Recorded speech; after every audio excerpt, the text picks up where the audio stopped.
Guys, അന്ന് ഞാൻ Christmas തീമിൽ journal ചെയ്തപ്പോൾ ഇതുപോലെ ഒരു ബേൺഡ് പേപ്പർ പോലത്തെ ഒരു സംഭവം ചെയ്തിട്ടുണ്ടായിരുന്നു കേട്ടോ. അത് ഞാൻ തീ വെച്ചിട്ട് ചെയ്തതൊന്നുമില്ല. നമുക്ക് കുട്ടികളിൽ തന്നെ കുറേ പേര് ജേർണൽ ചെയ്യണവരുണ്ടാവും. അപ്പം ഇവർ ഇങ്ങനെ നല്ല തോട്ട്സൊക്കെ കണ്ടുപിടിച്ചിട്ട് അതിൽ ബേൺഡ് ചെയ്യാൻ നോക്കുമ്പോൾ പാരൻസ് കണ്ടു കഴിഞ്ഞാൽ ചീത്ത പറയും. അതുകൊണ്ട് തന്നെ പിന്നെ കൈ പൊള്ളാനും ചാൻസ് ഉണ്ട്. അതുകൊണ്ടാട്ടോ ഞാൻ ഇപ്പോൾ ഈ ഒരു ക്രാഫ്റ്റ് ചെയ്യുന്നത്. അതിനുവേണ്ടി നിങ്ങൾ ഒരു പേപ്പർ എടുത്തിട്ട് ഇഷ്ടമുള്ള പോലെ വരച്ചു കൊടുക്കുക. ഞാനിപ്പോൾ 3 എണ്ണമാണ് വരച്ചു കൊടുത്തിട്ടുള്ളത്. നെക്സ്റ്റ് ഞാനിവിടെ എടുത്തിട്ടുള്ളത് ബ്രഷ് പെൻസ് ആട്ടോ. അതിൽ ബ്ലാക്കും അതുപോലെ തന്നെ ഓറഞ്ച് കളറും ആട്ടോ ഞാൻ എടുക്കുന്നത്. കണ്ടോ, ഇതുപോലെ 2 കളേഴ്സ് എടുത്തിട്ടുണ്ട് നമുക്ക്. എന്നിട്ട് പിന്നെ നമുക്കിത് രണ്ടും കൂടി മിക്സ് ആക്കണം. ബ്ലാക്ക് ഓറഞ്ചിലേക്ക് മിക്സ് ആക്കണം കേട്ടോ. അപ്പോൾ നിങ്ങൾക്ക് ഓറഞ്ചിൻ്റെ തുമ്പത്ത് ബ്രൗൺ പോലത്തെ കളർ കിട്ടും. അപ്പം ഈ ഒരു കളർ വെച്ചിട്ട് ജസ്റ്റ് ഒന്ന് ഇതുപോലെ ചെയ്ത്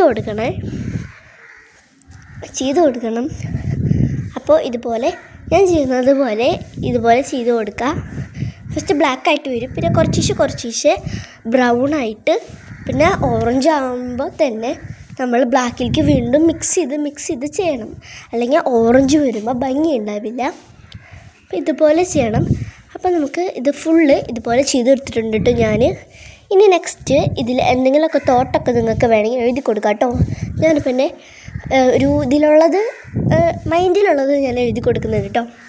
നിങ്ങൾക്ക് ഇഷ്ടമുള്ള പോലെ എഴുതി കൊടുക്കാം. ഞാനിപ്പോൾ ഒരു കഴ്സീവ് ലൈക്ക് ഇതിലാണ് കേട്ടോ എഴുതുന്നത്. എനിക്ക് കഴ്സീവ് ഭയങ്കര ഇഷ്ടമാണ് കേട്ടോ. അതുകൊണ്ടാണ് കേട്ടോ ഞാൻ അതിൽ എഴുതുന്നത്. നിങ്ങൾക്ക് ഏത് ഹാൻഡ് റൈറ്റിങ്ങിൽ വേണമെങ്കിലും എഴുതാം, ഭംഗിയൊക്കെ ഉണ്ടാവും. അപ്പോൾ ഇതുപോലെ ഞാൻ എൻ്റെ മൈൻഡിലുള്ള കുറച്ച് കാര്യങ്ങളൊക്കെ എഴുതി കൊടുക്കുന്നുണ്ട് കേട്ടോ. ഇതുപോലെ എഴുതി കൊടുക്കുന്നുണ്ട്. അപ്പോൾ കുട്ടികൾക്ക് പറ്റിയൊരു മെത്തേഡാട്ടോ ഇത്. അപ്പോൾ നമ്മൾ സ്കെച്ച് വെച്ചിട്ടാണ് ചെയ്യുന്നത്. അപ്പോൾ കൈ പൊള്ളൊന്നുമില്ലല്ലോ, സേഫായിട്ട് ചെയ്യാൻ പറ്റും. അപ്പോൾ ഇതുപോലെ ഞാനിത് ഫുള്ള് ചെയ്തെടുക്കുന്നുണ്ട് കേട്ടോ.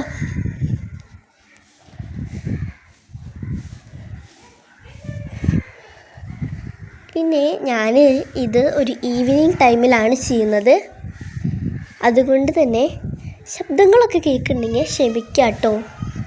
കേൾക്കുന്നുണ്ടോയെന്ന് എനിക്കറിയില്ല. ഇനിയിപ്പം അപ്പോൾ അതുകൊണ്ട് നമ്മൾ ഇതുപോലെ അടിപൊളിയായിട്ട് നമുക്കിതുപോലെ ഉണ്ടാക്കിയെടുക്കാൻ പറ്റും കേട്ടോ, സ്കെച്ചസൊക്കെ വെച്ചിട്ട്. അപ്പോൾ നമുക്കിത് ഫുള്ളായിട്ട് ഉണ്ടാക്കിയെടുക്കണം ഇതുപോലെ. ഞാനിത് ഫുള്ളായിട്ട് ചെയ്ത് കൊടുത്തിട്ടുണ്ട്. ഞങ്ങൾക്കിതൊന്ന് കട്ട് ചെയ്തെടുത്തിട്ടുണ്ട് കേട്ടോ. അപ്പോൾ ഇത്രേ ഉള്ളൂ നമ്മുടെ സംഭവം. ഭയങ്കര എളുപ്പമാട്ടോ ഉണ്ടാക്കാൻ. അപ്പോൾ നിങ്ങളൊന്ന് ട്രൈ ചെയ്ത് നോക്കുക. വീഡിയോ ഇഷ്ടപ്പെട്ടാൽ ലൈക്ക് ചെയ്യുക, ഷെയർ ചെയ്യുക, സബ്സ്ക്രൈബ് ചെയ്യുക. ഇനിയും ക്രാഫ്റ്റ് വീഡിയോ ആണെങ്കിൽ കമൻറ്റ് ചെയ്യുക കേട്ടോ.